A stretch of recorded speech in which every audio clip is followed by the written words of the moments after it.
지난주 국회 국토교통위원회 국정감사가 마무리됐습니다. 서울 양평고속도로 종점 변경 의혹 그리고 남한강 휴게소 운영 특혜 의혹이 주요 쟁점이었는데요. 더불어민주당 이소영 의원에게 자세히 들어보겠습니다. 스튜디오로 나와 계십니다. 의원님 안녕하세요. 안녕하세요. 경기도 의왕시 과천시 국회의원 이소영입니다. 네, 일타 강사 나오셨다. 이렇게 댓글이 벌써 이렇게 나옵니다. 일타 강사는 원희룡 장관이시죠? 네, 그럼 일타 강사의 일타 강사입니까? 저는 원희룡 장관만을 위한 일타 강사입니다. 그렇습니까? 네. 개인 교습을.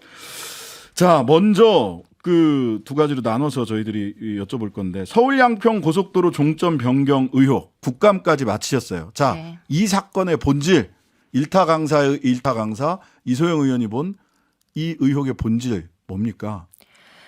일단 서울 양평 고속도로 의혹이 지금 이제 4개월째거든요. 그렇죠. 근데 저희가 국정조사 줄기차게 요구해 왔었는데 국정조사 못했고 겨우 이번 국감에서 증인들을 불러서 질문을 던질 수 있었던 건데 저는 한 달간의 국감을 통해서 퍼즐이 거의 다 맞춰졌다라고 생각을 하고 있고요. 네. 이 사건의 본질은 용역사가 현장 방문 딱 2번 하고 네. 경제성 평가 없고 기술성 평가 없고 아무런 분석도 제대로 하지 않은 상태에서 네. KDI가 2년 동안 검토해온 원안이 아닌 대안을 제시한 것인데요. 네. 이 윤석열 대통령이 당선된 이후 지금까지 이 서울 양평 고속도로의 추진 과정에는 정상적인 게 하나도 없고 네. 상식적인 부분이 하나도 없습니다. 바로 그것이 이 서울 양평 고속도로 종점 변경, 이 노선 변경의 배후에 우리가 예상하는 그런 힘들이 존재했다라고 하는 것을 방증하는 거라고 생각을 하고요. 네. 퍼즐이 국감을 통해서 많이 맞춰진 만큼 저는 네. 진실이 곧 드러날 거라고 생각을 합니다. 아, 곧 드러난다. 퍼즐이 거의 다 맞춰졌다. 네. 지금 보통 지금 우리가 알고 있는 바로는 원희룡 국토부 장관이 네. 이야기하셨던 거는 용역 업체가 네. 최초로 제안을 했고 네. 나는 뭐 국토부 장관 된 이후에 그 전에 무슨 일이 벌어졌는지는 모르고 뭐 등등등 얘기를 했는데 지금 이소영 의원 말씀하시면서 그 인수위 때부터 이런 일들이 준비가 됐던 것으로 보인다. 이런 이야기 국감에서도 하셨었잖아요. 이렇게 그게 말하자면 타당성 조사 용업 과업 수행 계획서 일부가 누락돼 있었다라고 하는데 어떤 내용이 누락돼 있었던 겁니까? 종점을 변경해야 한다는 내용이 이 용역사가 4월 달에 국토부에 제출한 서류에 담겨 있었고요. 그 부분이 통째로 누락이 된 겁니다. 그런데 지금 네. 국토부가 계속 이거 담당자의 실수입니다. 그냥 실수로 누락된 겁니다. 이렇게 얘기를 해왔었는데요. 네. 이거는 누락이 아니라 은폐인 것이 명백해 보이고요. 고의다? 고의 은폐다. 예. 근데 그렇게 이제 보는 이유가 국토부의 논리 중에 지금 가장 약했던 부분이 뭐냐면 아니 우리나라 국책연구기관인 KDI가 2년 동안 검토해온 원안을 어떻게 뭐 문제가 있으니까 변경해야 된다라고 하는 이제 제안을 한 거잖아요. 용역사가. 국토부 말에 따르면. 근데 그게 어떻게 2달 만에 가능하냐는 거였어요. 그렇죠. 어떻게 3월 29일 날 용역계약 체결했고 5월 24일 날 착수보고 진행했는데 2달도 안 되는 기간이잖아요. 네. 그 2달도 안 되는 기간 동안 어떻게 원안의 문제점을 발견하고 종점 변경안을 제안하나요? 그런데 이 과업수행 계획서라고 하는 문서에 빠진 그 누락된 4페이지를 보니까 이미 4월 달에 그때는 인수위 시절이죠. 인수위 시절이고 이 설계 용역계약 체결한 지 한 달도 안 됐을 시점인데 그때 종점 변경해야 된다라고 하는 내용이 거기에 언급이 돼 있었던 거예요. 그런데 국토부가 7월 달에 우리가 모든 정보를 낱낱이 공개하겠습니다. 이렇게 해서 홈페이지에 그 자료를 싹 다 올렸는데 거기에 요 종점 변경이 언급된 4페이지가 빠져있다. 삭제돼서 올라가 있었던 겁니다. 그거를 우리 당 박상혁 의원이 밝혀낸 거고요. 근데 4월 달에 용역업체에서 그럼 이제 용역업체 또 하나 얘기됐던 게 이건 근데 국토부의 지시를 받아서 용역업체가 종점 변경을 한 거지 용역업체가 자체적으로 뭐 과업을 수행해서 종점 변경안이 바로 나온 거다. 이것도 아니다라는 얘기도 있던데 그건 맞는 얘기인가요? 어쨌든 용역사에서 나온 증인은 끝까지 자기들이 제안을 한 거다. 이렇게 네. 이제 얘기하고 있는 상황이긴 하고요. 네. 아마 이제 방금 말씀하신 거는 요 과업 수행 계획서에서 그 4페이지를 뺀 거. 삭제한 게 누구냐라고 했을 예. 때 이게 좀 그 이런저런 이슈가 있을 수 있어서 수정 삭제를 우리가 했다라고 이제 용역사가 답을 했는데 누가 지시한 거냐? 그게 이제 국토부에서 지시를 한 거다. 이렇게 얘기가 된 거죠. 국토부에서 삭제하라고 해서 삭제한 거다. 네. 예. 그래서 누가 국토부에 누구냐 이렇게 끝까지 캐물었는데 예. 이제 뭐 이름은 끝까지 얘기하지 않았고요. 국토부의 뭐 실무자가 용역사에 지시해서 그 내용을 삭제해라 이렇게 한 것으로 보입니다. 네. 이거는 뭐 형사적으로 보면은 직권남용일 수도 있고 감사원 감사라도 해야 되는 거 아니에요? 누가 했는지? 당연히 해야 되고요. 예. 이게 아마도 이제 법률 검토는 해봐야 되겠지만 네. 공공기관에 제출된 이후에는 그게 이제 어떤 공문서로서의 지위를 가질 수도 그렇네. 있거든요. 그걸 이제 변작하고 변조한 공문서 거다. 위작 변작. 네, 그런 부분도 검토가 필요해 보입니다. 그러네요. 네. 자, 인수위 시절부터 이미 그리고 심지어는 용역 사업계획 보고가 되기 또 이전에 5월 달에 사업 보고가 됐는데 4월 달에 이미 결론이 이렇게 빨리 나올 수 있는 건가 싶은데. 이게 정말로 한번 생각해 보시면 돼요. 이건 상식에 비추어서 생각해 보면 되는데 네. 이 용역사가 뭐 이게 그 원안 예. KDI가 2년 동안 검토했던 원안이 양서면한. 예, 뭐 기술적으로 문제가 있는지 이런 거 검토 안 해봤었고요. 그 당시에 네. 뭐 경제적으로 뭔가 문제가 있는지 이런 거 아무런 검토 안 해봤었고요. 네. 그냥 이 용역사 뭐 직원들이 현장에 그냥 2번 나가봤다는 2번. 거예요. 근데 여기가 아닌가벼? 여기는 아니네? 이렇게 해서 변경안을 도출했다는 경산리로 거예요. 가. 이게 말이 됩니까? 납득하기가. 만약에 4월 달에 벌써 결론이 나와. 와, 한 번 대단히 봐서 빠르네. 뭐 예. 무릎팍 도사처럼 이렇게 예. 한 번 보고 척 이건 아니다 할 정도였으면 KDI 보고서에서 이미 그런 내용이 담겼겠죠. 그렇죠. 최고의 전문가들이 분석을 한 건데요. 자, 이런 의혹들이 계속 나오고 있음에도 불구하고 원희룡 장관은 근거가 단 한 개도 없다. 네. 근데 이소영 의원님은 지금 퍼즐이 거의 다 맞춰졌다. 네. 그럼 너무 지금 사태를 보는 게 다른 거 아닌가요? 그러면서 타진요냐 이렇게 오히려 반문을 했어요.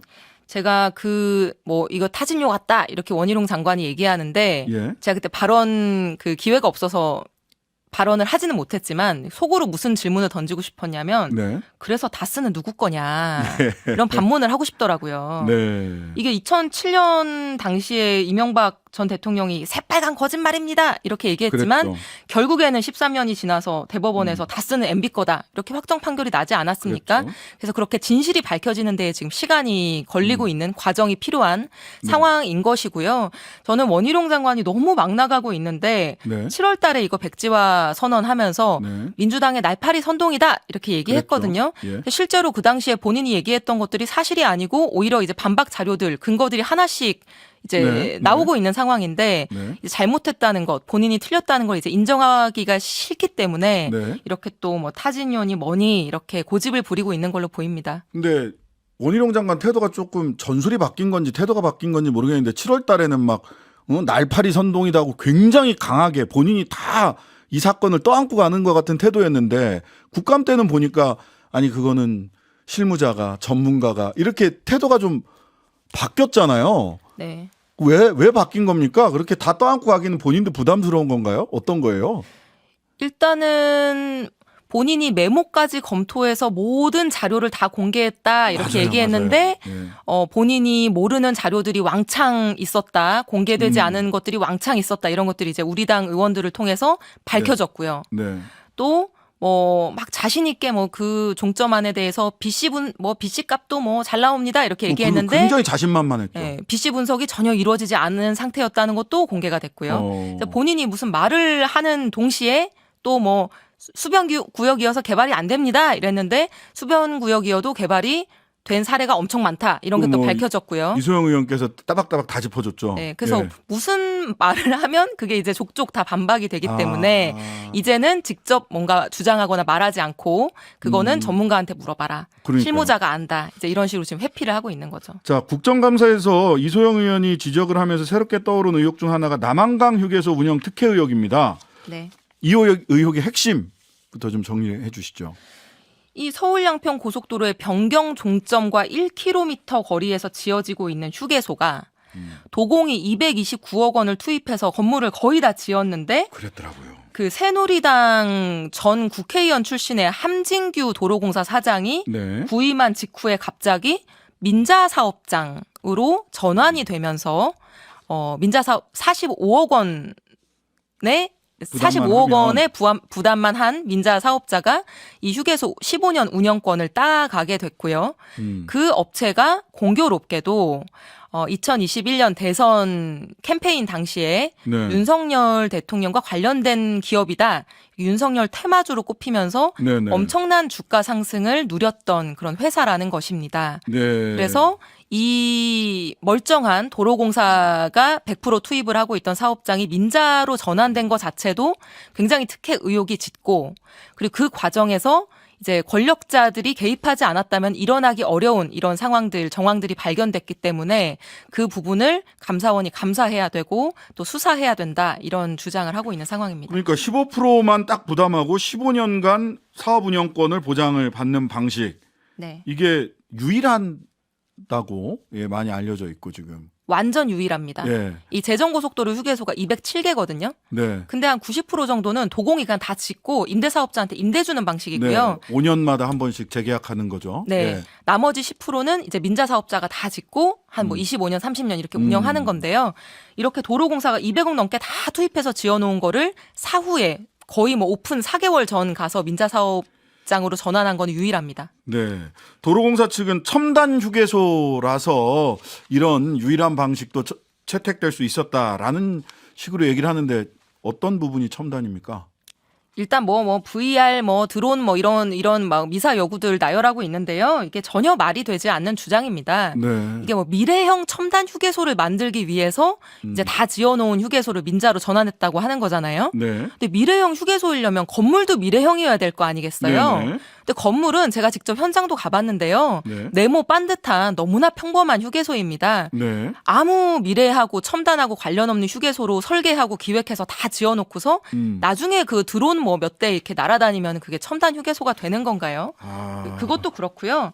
또 요즘 같은 때에 뭐 첨단의 개념 기준 이런 게 1년마다 바뀌는 상황 그렇죠. 아닙니까? 메타버스 없어졌어요 지금 거의. 네. 근데 이 업체는 첨단 휴게소를 운영한 경험도 전혀 없고 그거랑 관련도 없는 업체인데 이런 업체한테 첨단 휴게소 운영하라고 15년간 운영권을 준다라고 하는 게 네. 납득이 잘 가지 않는 거죠. 만약에 진짜 그렇게 하고 싶었으면 진짜 이렇게 잘할 수 있는 첨단 업자한테 임대 사업장으로 줘도 되는 문제거든요. 그렇죠. 그래서 이게 첨단이라는 미사여구만 붙이면 계약을 아무렇게나 체결해도 되고 특혜를 줘도 되는 것처럼 지금 오도하고 있는 겁니다. 네.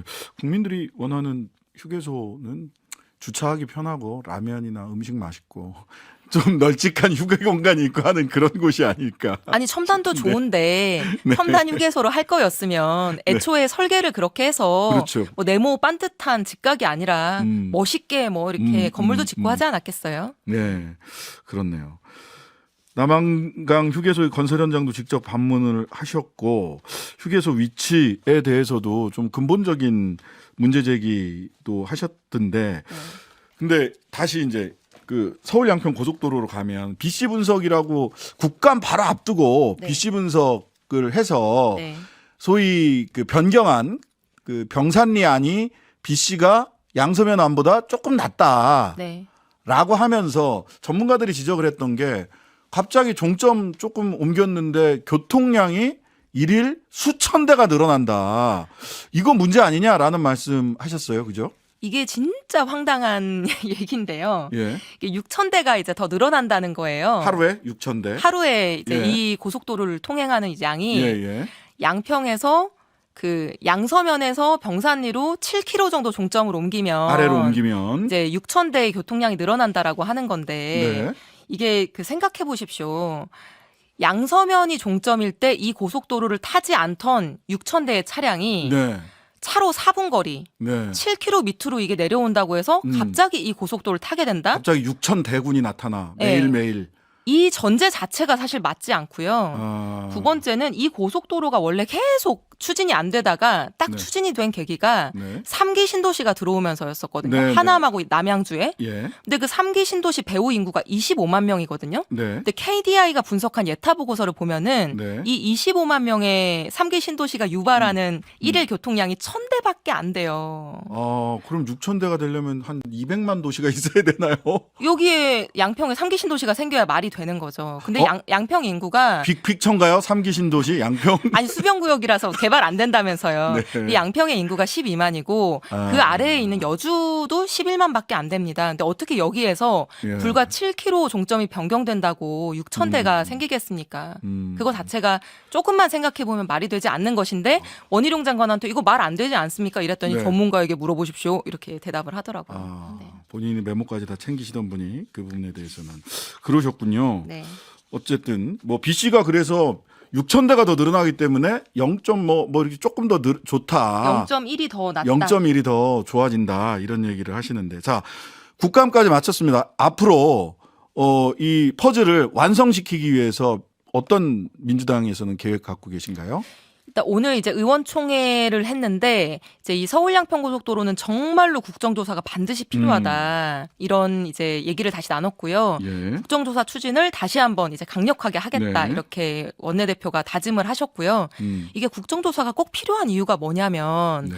저희가 국정감사 들어가기 전까지 3개월 동안 이걸 가지고 싸웠는데 네. 이 종점 변경을 최초로 이 선을 만든 사람이 누군지도 밝혀내질 못하고 있었어요. 왜냐하면 우리는 수사권도 없고 감사권도 없잖아요.